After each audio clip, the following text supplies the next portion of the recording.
Morning everyone. So we're still on chapter 11 of the Dreamsnatcher. Chapter 11 is called The Unwanted Visitors.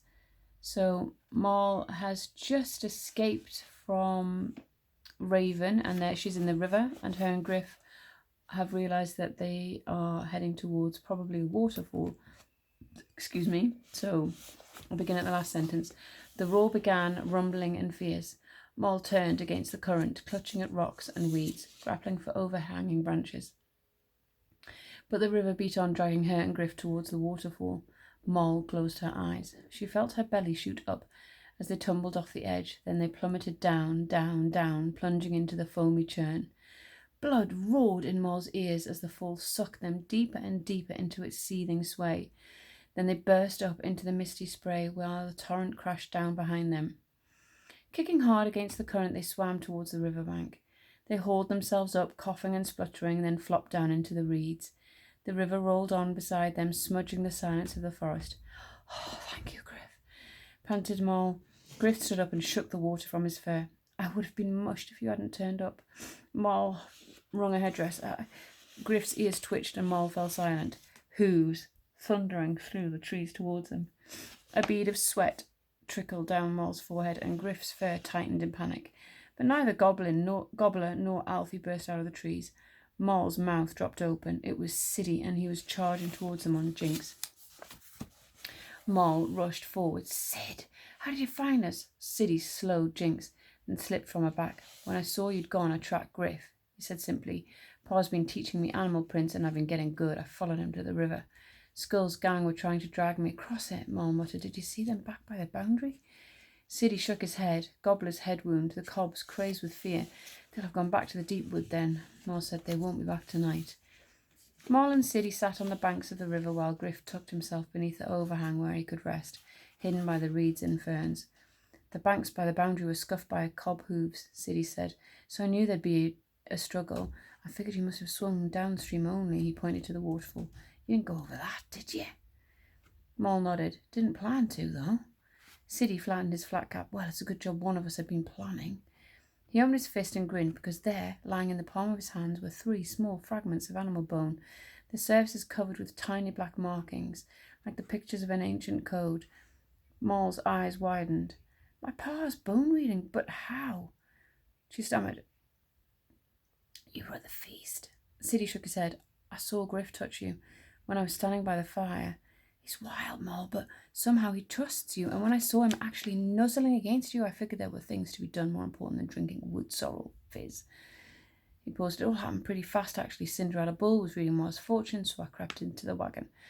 After that salt circle you said she did round you this morning, she must have gone back to the bone readings to get your pa's wands ready for you. The key for the chest was out on a chest of drawers."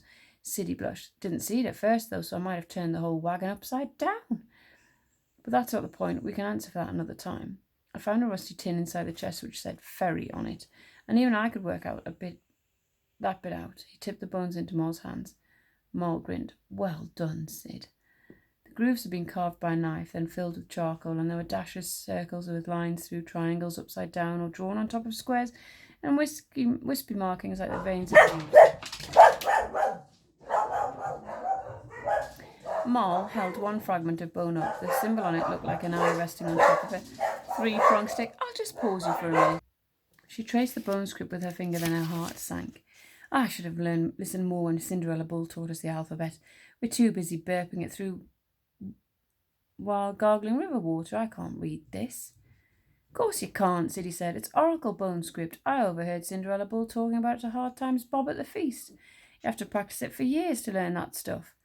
He flicked each fragment over in Moll's hand. "Lucky for us. It looks like your pa carved a translation into the back of each bone."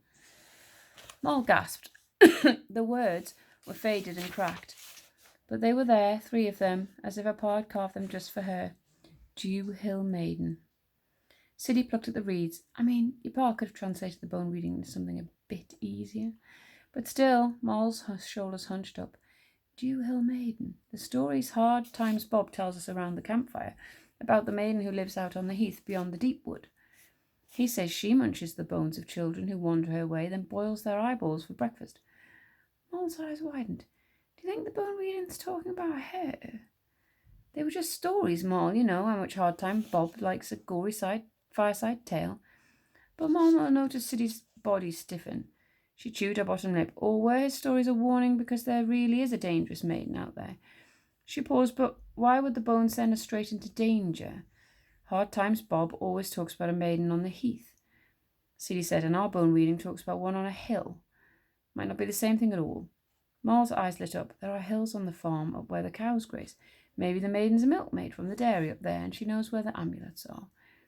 Moll flicked the hollow fists of her talisman open and slipped the bone fragments inside. At least it's the opposite direction to the deep wood and the heath, away from Gobbler and Alfie, the devils who had tried to kidnap me just now. Oak's banned us from the farm, though. She and Siddy had dropped by a few months ago as part of a 2-day tempest of rule-breaking, a hobby both of them indulged in on a regular basis to mark their place in the tribe, a secret club comprised of Moll, Siddy, and when he was around, Griff. Needless to say, the farmer hadn't appreciated their visit.